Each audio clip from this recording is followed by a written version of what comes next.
Women come at aging with such a different attitude and from such a different angle. Two basic reasons, I think. First of all, they've been through so many time-dictated changes already in their lives. A guy very likely has had a job, he's been in the workforce, he's been Mr. Big or Mr. Middle or whatever he is, and sailing along. By the time he gets to 50 or 60, he's getting a little shaky because he's going to have to take off the robes of office. Who's going to be in there? It's a little bit scary. And he's a huge change from women. Have already been in and out of the workforce, had children, the children go away, menopause goes over, they may marry, they may not be divorced. A lot of changes. They're more flexible. And all this time they've been juggling different lives simultaneously anyhow, all the time. Much more flexible. They're much less alarmed about aging. Second part, this is the most fun. I had no suspicion of this before working on the book. Women in their 50s and 60s are surprisingly optimistic about the next part of their lives.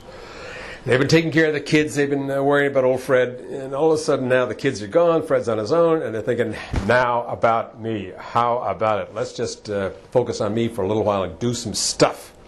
They're not going to kick old Fred out of the boat, but they're not going to waste their lives on him either. They're ready to do some stuff for themselves. There's a lovely quote from Isak Dinesen, I never get it quite right, but it goes, "Women, when they are done with the business of being women, may be the most powerful creatures on earth."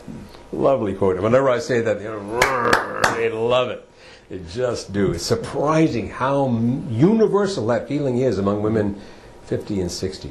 Everybody thinks women are dying of breast cancer, cervical cancer. Yeah, that's true, but all of that combined doesn't amount to what heart attacks and strokes are doing. It is the #1 killer of women. The only thing to do about heart attacks and strokes is serious aerobic exercise. Build up your aerobic base. Change your blood chemistry. I won't bore you now, but you change your blood chemistry when you exercise.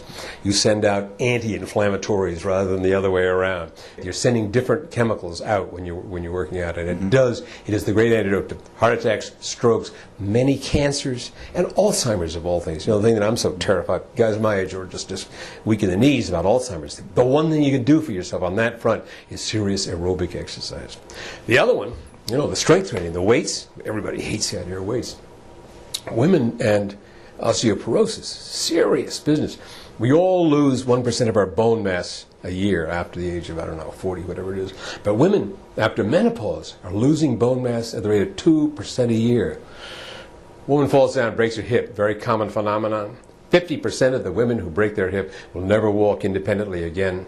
20% will be dead within a year.